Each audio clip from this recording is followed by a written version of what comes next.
quality pilot or more than other enemy security contribution, which we raise energy, production of renewable. I want to make one comment about the last speaker. I grew up in the rural Midwest, and corn yields are 180 bushels an acre. Peak yields record on small plots are 600 bushels an acre. Corn's production goes up lock, stock, and barrel with corn stover. You know, the real dangers that we pay for corn stover is we may be having so much food surplus we don't know what to do. So I think there's a downside that you need to think about, because historically people who've underestimated American agriculture have failed 100% of the time. So that's the other subject I talk about. But today I'm going to talk about nuclear energy, heat, hydrogen, and electricity for large scale mining. Not a silver mine, not a gold mine, not a platinum mine, big mines. And a billion-ton negative carbon emissions in the context of a global economy where you want to move the entire population into the middle class. Okay.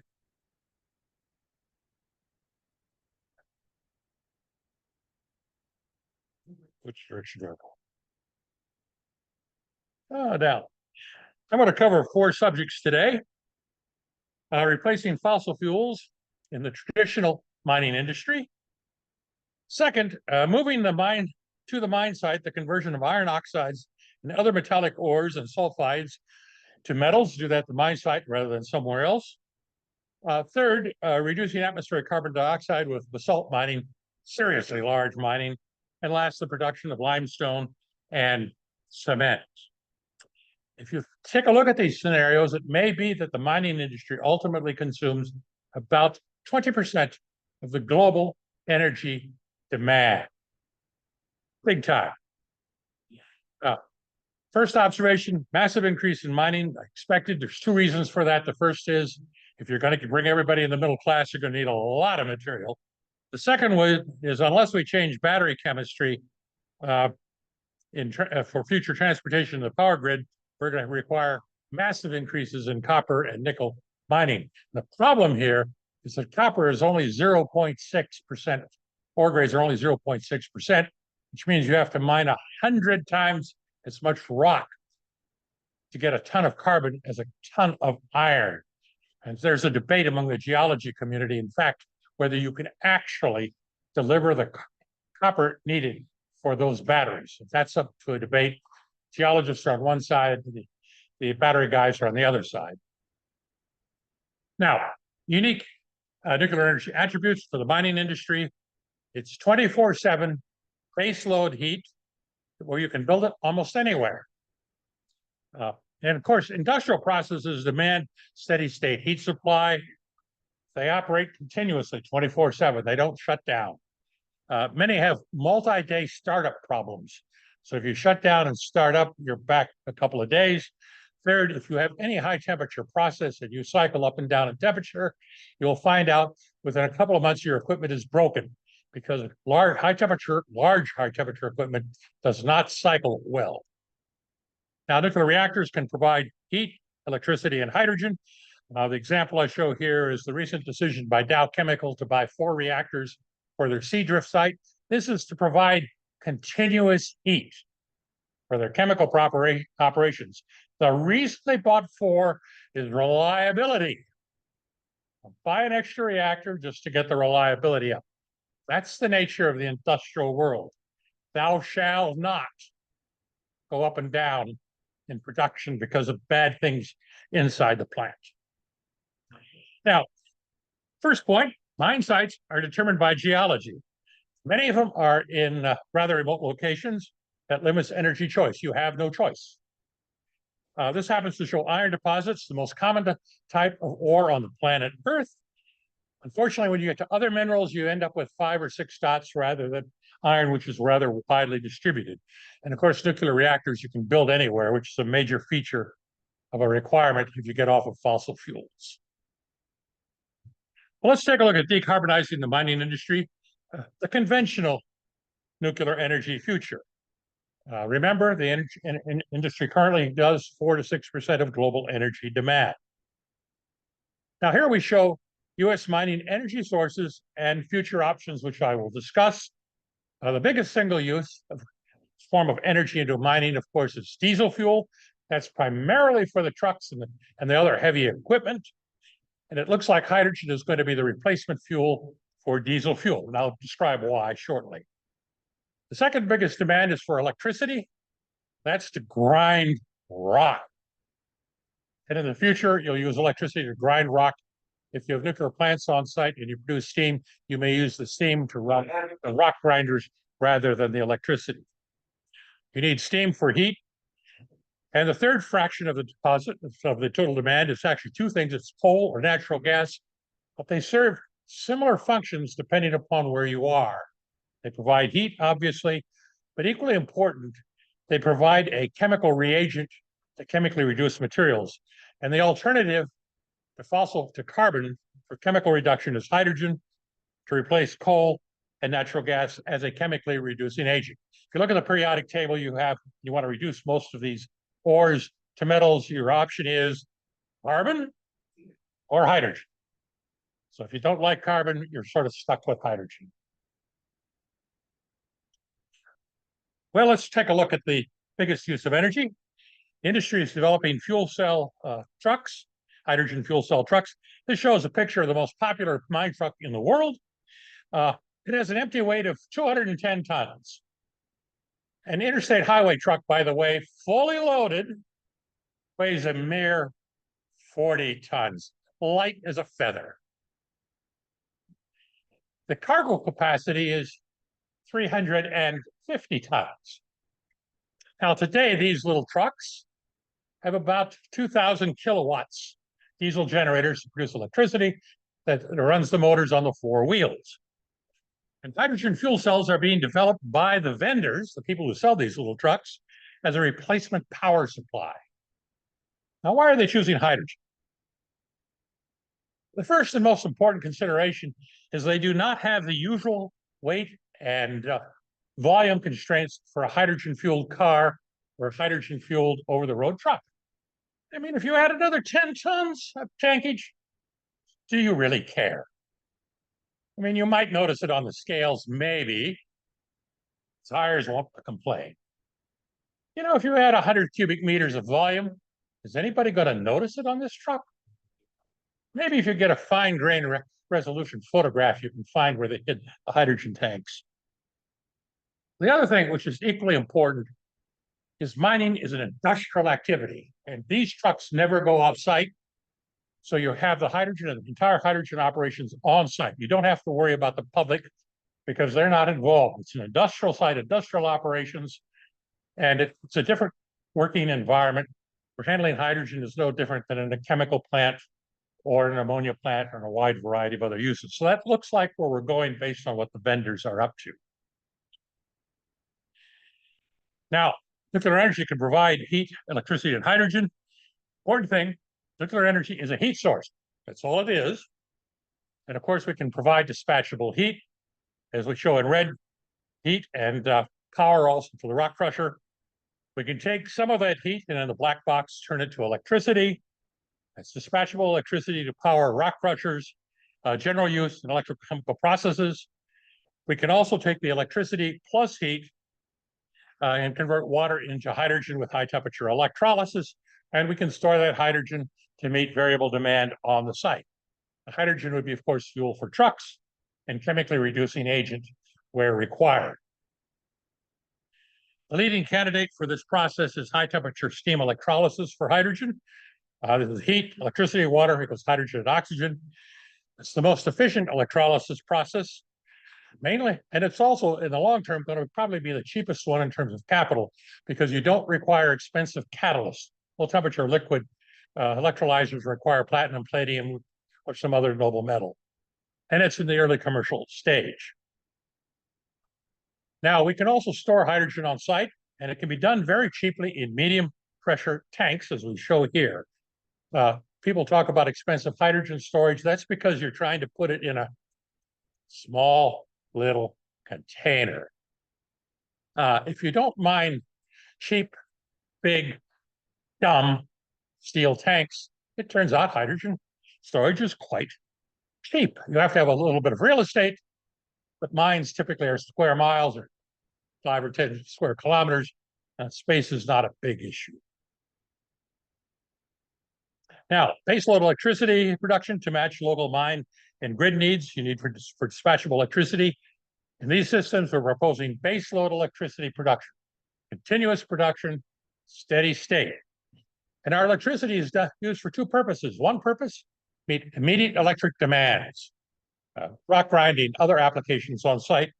The other for hydrogen production, where we have electrolyzers. So we allow continuous steady state electricity production to meet the demand for electricity.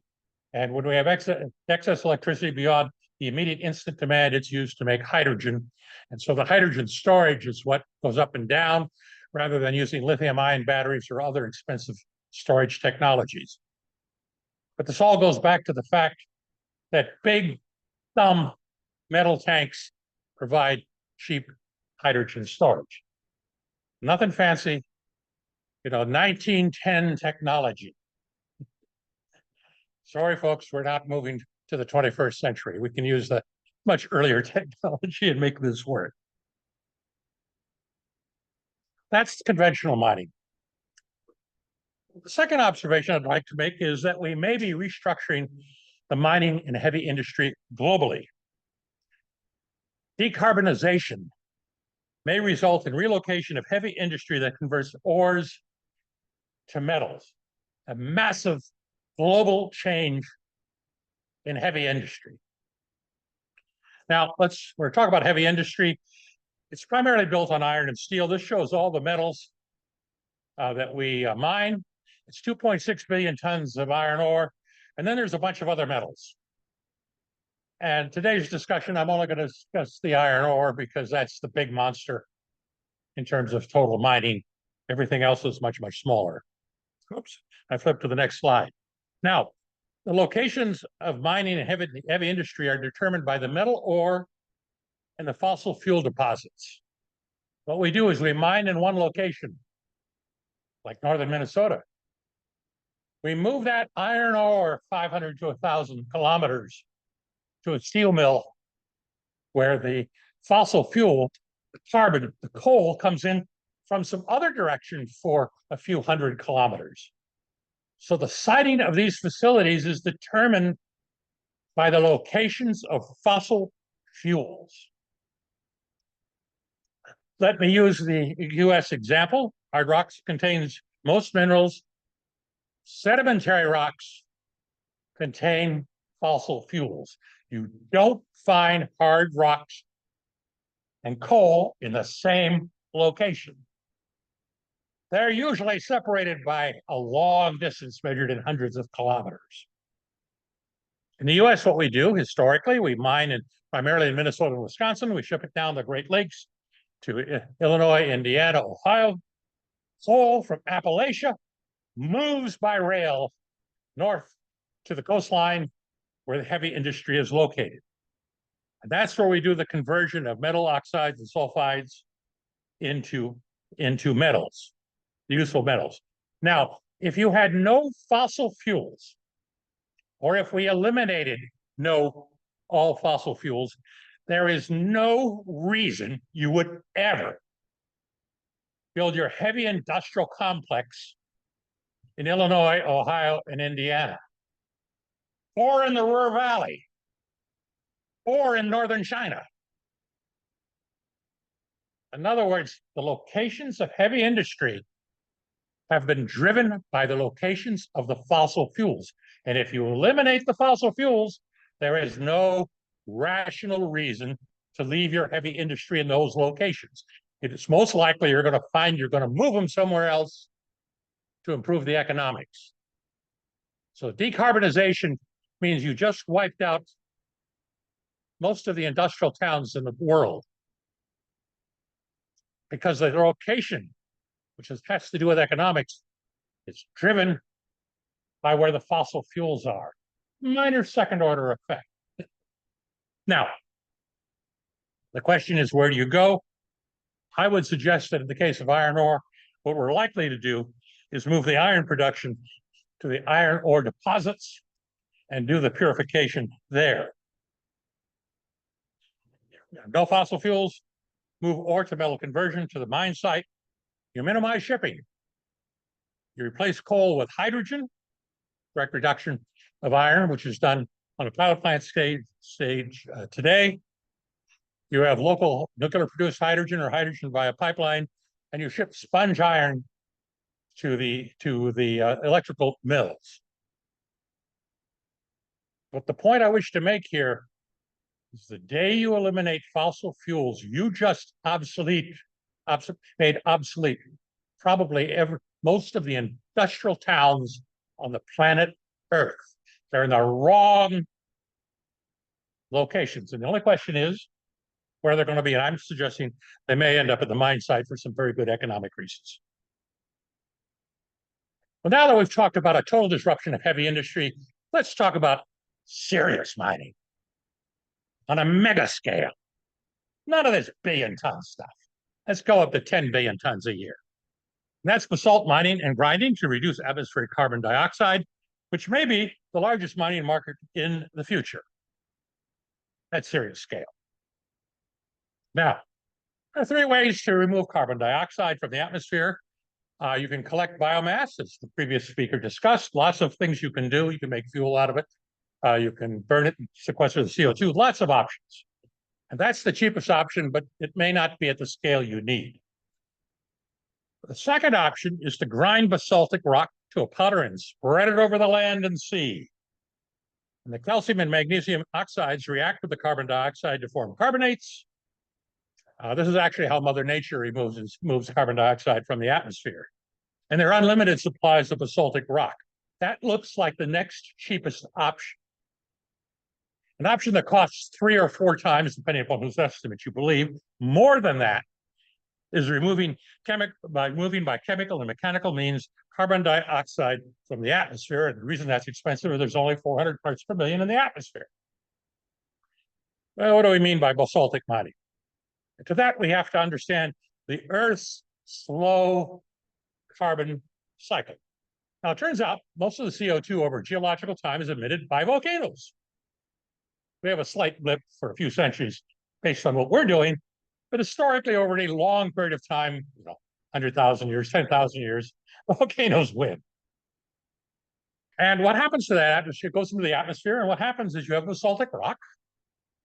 It's eroded by water, and as it's eroded by water, the calcium and magnesium oxides in that rock react with the carbon dioxide and ultimately produce carbonate rocks like limestone.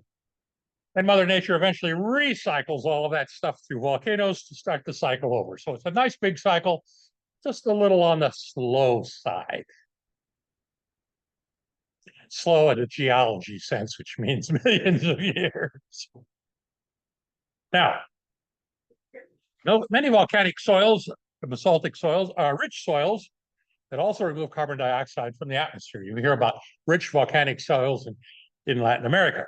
And the reason they're rich is they also contain potassium, phosphorus, and other solid nutrients, soil nutrients. And the basalt rock slowly degrades over millennia to form these soils.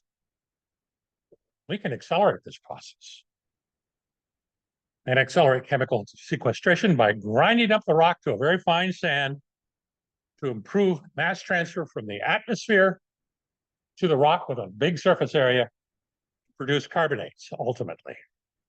And I show here a map of where we can find basaltic rock in the United States. It's not very hard. You're in the Pacific Northwest, you can drive for a couple 100 miles and you never get out of basalt. These are not minor little deposits. If you go to India, what is it, 500 kilometers of delta traps? I mean, this is serious basalt. And the Hawaiian Islands. Now, what this suggests is remove carbon dioxide from the atmosphere by mining and grinding basaltic rock to a fine sand and spread it over agriculture and forest soils. Again, we require fine grinding because we want chemical reactions within a decade or 2 decades, not 1 or 2,000 years. That means you've got to grind it up. We need several tons of basalt per ton carbon dioxide.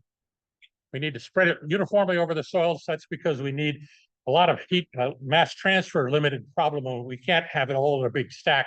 The middle of the stack won't react in this millennia.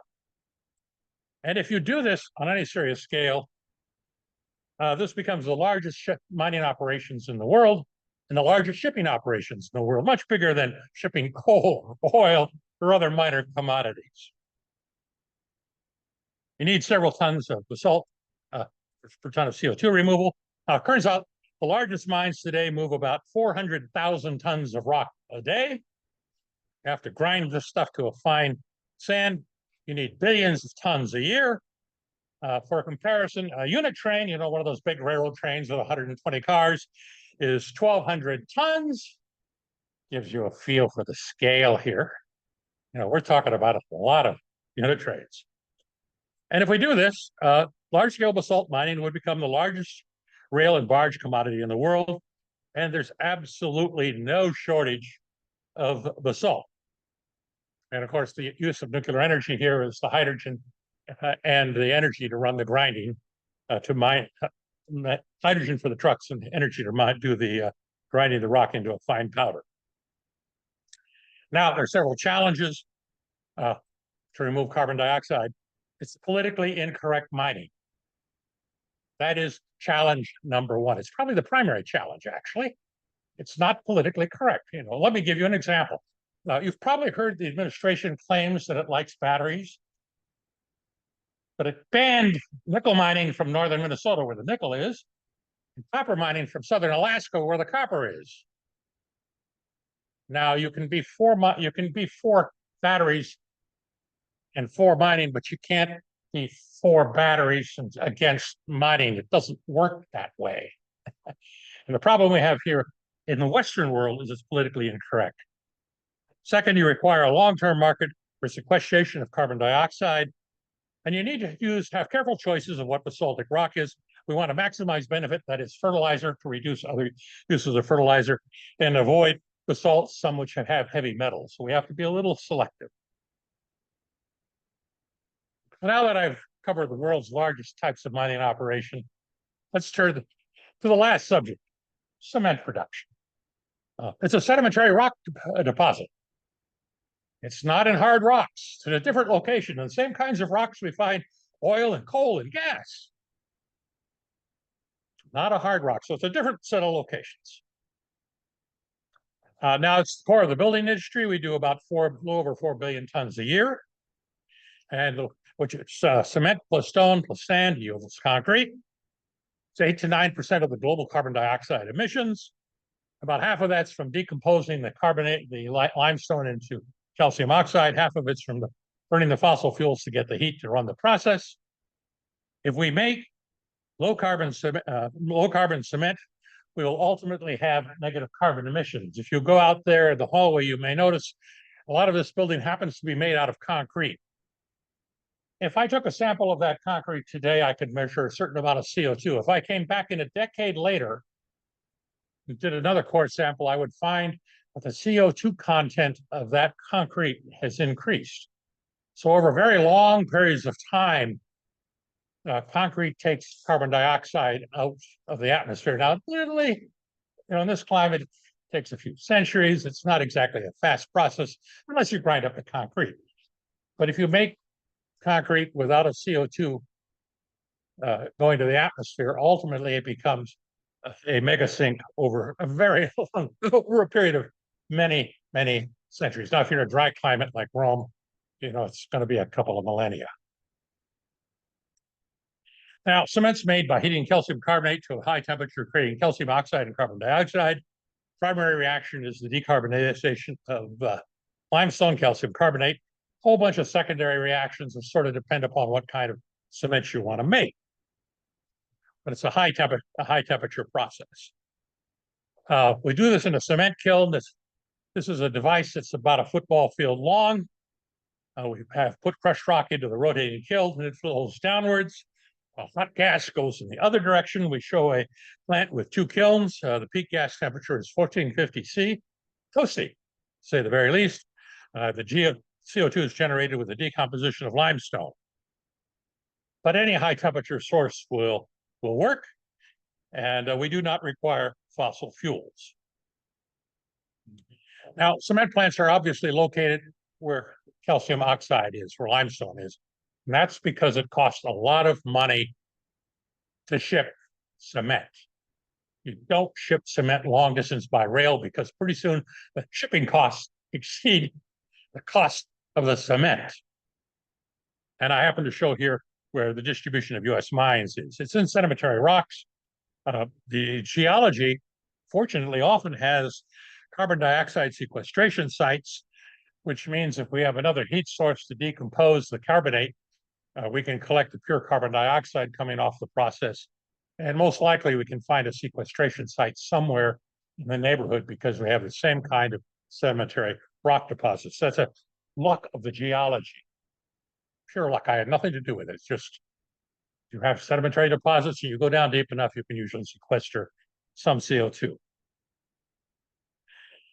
Nuclear energy is an enabling technology. Power rock crushers, preheat the gas. We need to preheat the gas. That we can use steam for that. And then, of course, we have electricity for power rock crushers and electricity to heat the gas to its peak temperatures, or we can use hydrogen overfiring to get to the peak temperatures. Turns out there are several ways to heat gas to very high temperatures. What it looks like now is currently the lowest cost option is likely to be electrically conductive fire brick that acts as a resistance heater that can go to 1800 C and enables the conversion of electricity to high temperature stored heat. You just blow cold air through the fire brick to heat it up to whatever temperature you want. And it's much more efficient than electricity to hydrogen with burning hydrogen. Now, I should put a warning on this. I'm one of the inventors of conductive fire brick. My former graduate student is the CEO that's commercializing this high temperature El Chinso cheap fire brick. So I have sort of a special interest in that particular technology. So cement mill, it's multi-stage heating of a kiln gas. Wherever possible, we want to use high temperature steam to get the temperature lifted up at some point, at which point we can go to electric or steam heating.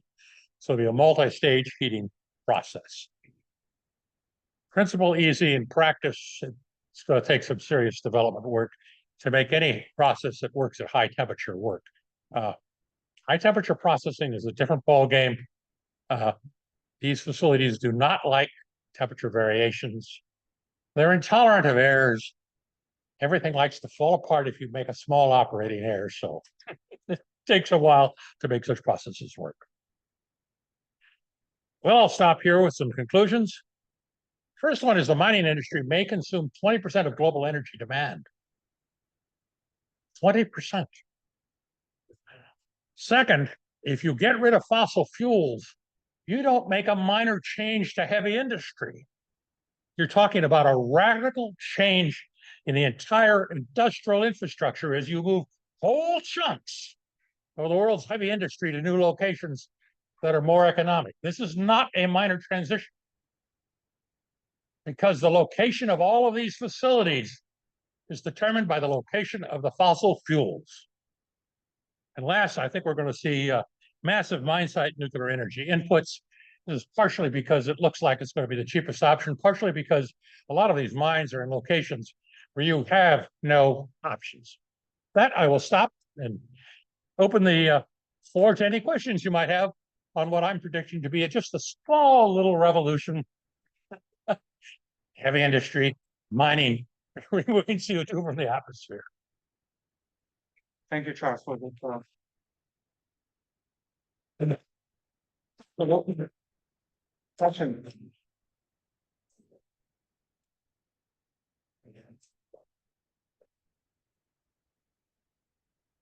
Thank you, Charles, for inspiring speech and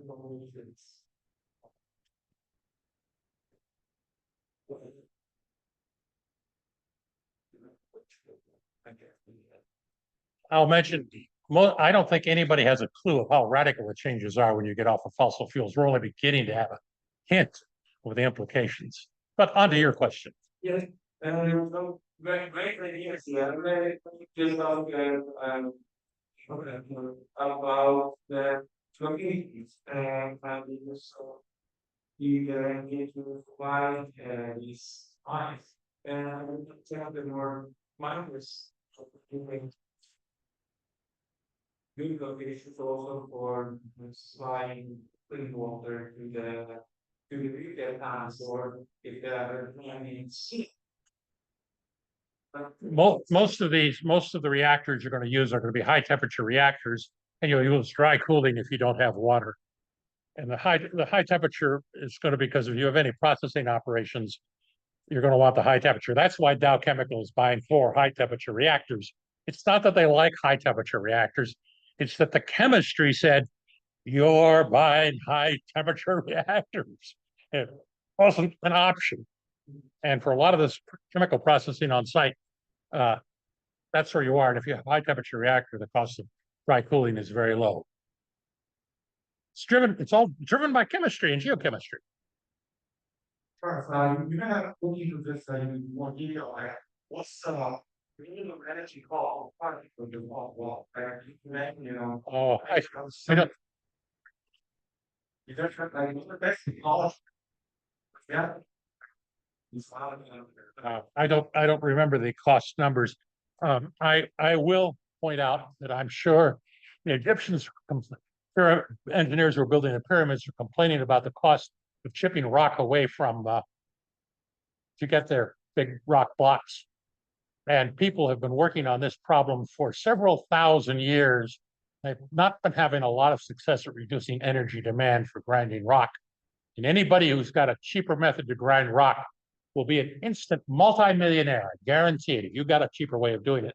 So I'm not planning on any revolutions in rock grinding simply because the economic incentives for the mining industry are so massive in this game that if there were easy ways to do it, it would have been done a long time ago. But unfortunately, I don't remember the numbers off the top of my head. It's a dismal set of numbers. Yes. Rock is a strong material. If you have to grind it into little pieces the size of sand, it takes a lot. You know, so how small you grind is where it determines the energy input. Limestone's easy to grind. Iron ore is tough. Was a great thing, water for the mining industry in Punjab. And I was question so training industry now look at energy as responsible for doing to overall emission for the near future for anything. But I have this question for nuclear facilities have a little reducing restrictions, right? And also a very fast. So how do you envision that conveying like buying levels so industry and design industry are like looking at nuclear energy. So how do you envision the logistics for the site facilities over the physical? If you can get that truck to the mine site, everything you need in a nuclear reactor is smaller than that truck in weight and size. So it's by whatever logistics magic you pull to get those trucks to the site. Those trucks, by the way, are the problem logistically. You need small modular reactors? Yeah, small modular reactors. But you know, when you have a truck that weighs 230 tons empty, right? You've got heavy logistics somewhere to get you there. And some of the other mining equipment's in the same category. So 100, 200, 300 tons is not something that's actually much of an issue in the mining industry because the equipment they don't have a lot of choice on. Yeah, but I look getting the Oh, so well, first place, the safety is you're on an industrial site. It's all there. Security's I don't think should be much of a problem. These mining operations, by the way, very big operations. You got 1,000, 2,000 people running around on some of these big mines. These are not small operations. There's not 200 people. Remember, I'm talking about large mines, not little silver mines or a platinum mine or these minor metal mines.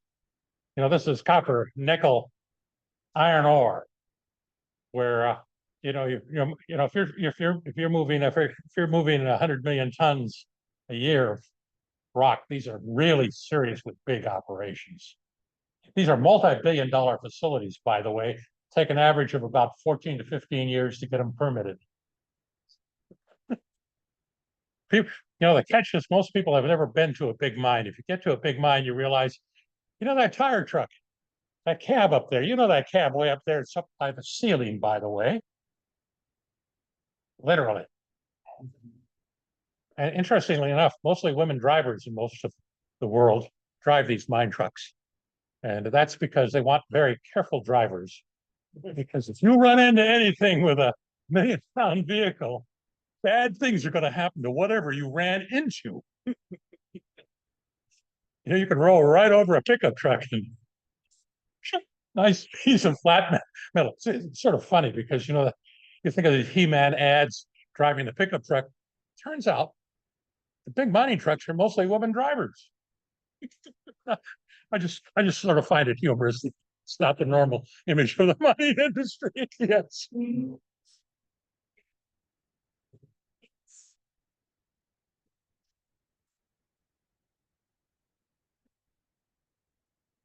So I'm Trevor from Berkeley, and I'm in the problem. And Germany has dismissed the hydrogen stuff where relying on green hydrogen, either piping it or shipping it from Western Africa or inside of the production to be hydrogen. Do you see this as perpetuating this issue of trying to get where the fuel is? So do you think that relying on green hydrogen that the nuclear produced hydrogen? Well, this is going to be determined by economics. Let me point out in the United States, for the next 30 years, nothing's going to beat natural gas to hydrogen with sequestering the CO2. Absolutely nothing. But the mining sites you do not get to choose the location. And so the hydrogen will depend upon the location you're in. That's the most important thing to understand about mining. You have no option. If it happens to be in the Arctic Circle and the Baffin Island, sorry guys, that's where it's going to be. I mean, this is an option-free, no option, no choices. You're stuck. The geology tells you where you're going to be. So you won't have them. The energy sources will partly depend where you are. It's not going to have a single answer.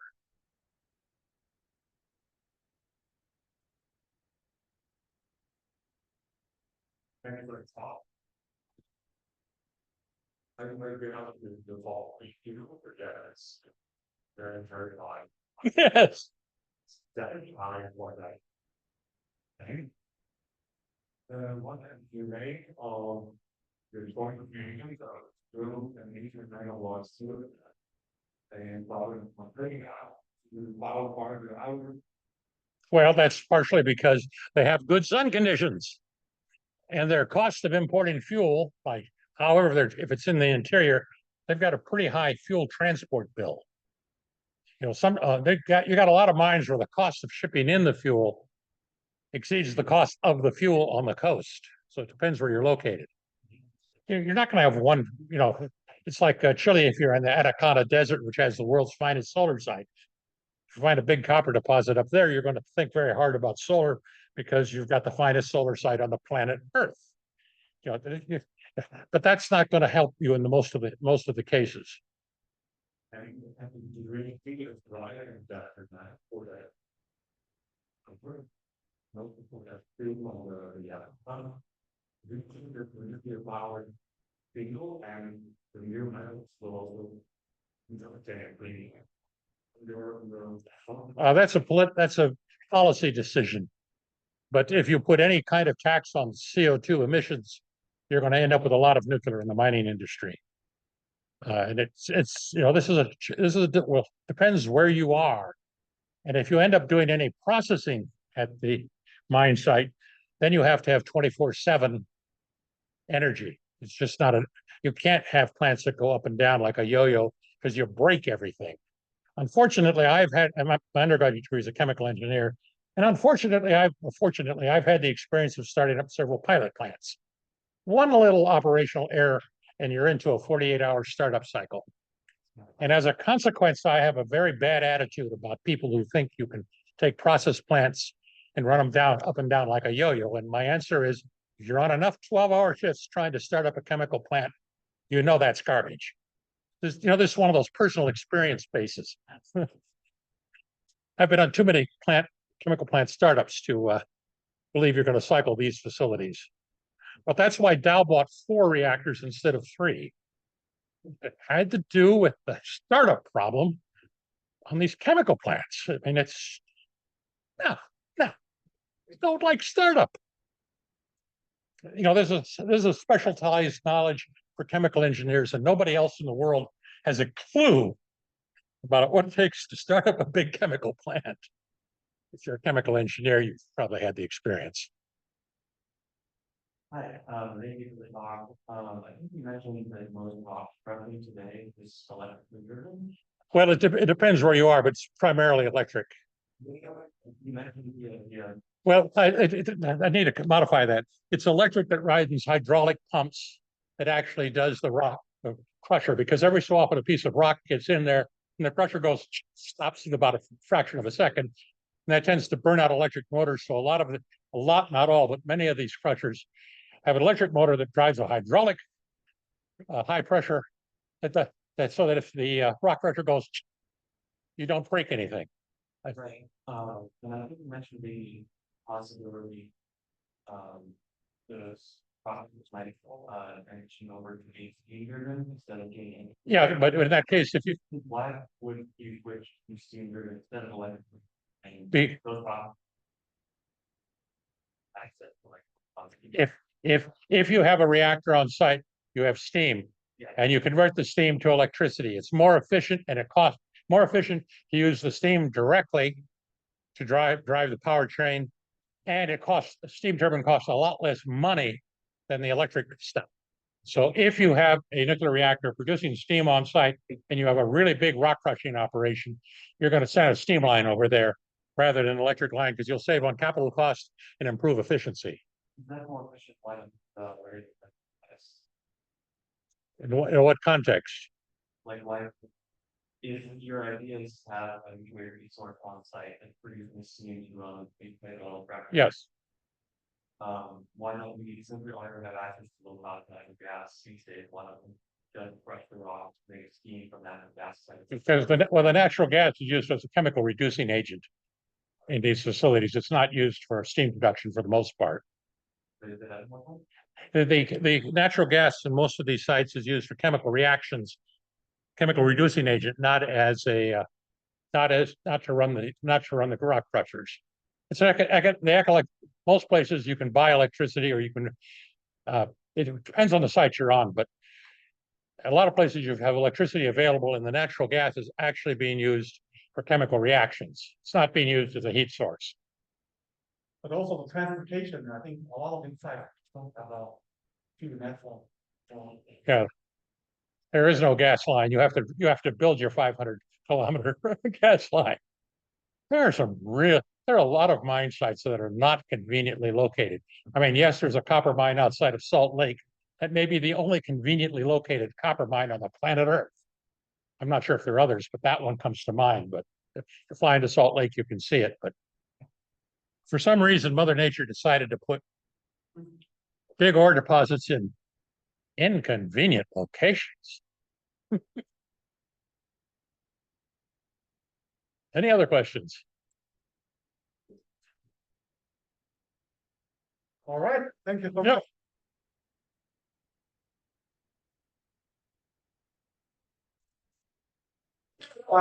And one study from Carl Sanders is going to be moved 144, 155 kilometers south.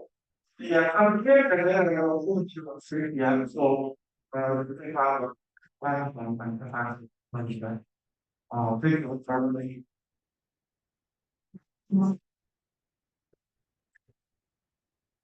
Almost on time. Well, hopefully Amber, you didn't go over, like, you actually showed them the. Yeah. get off fossil fuels. I am just always amazed Yeah. It's been burning carbon for what, 500,000 years? It's pretty bad.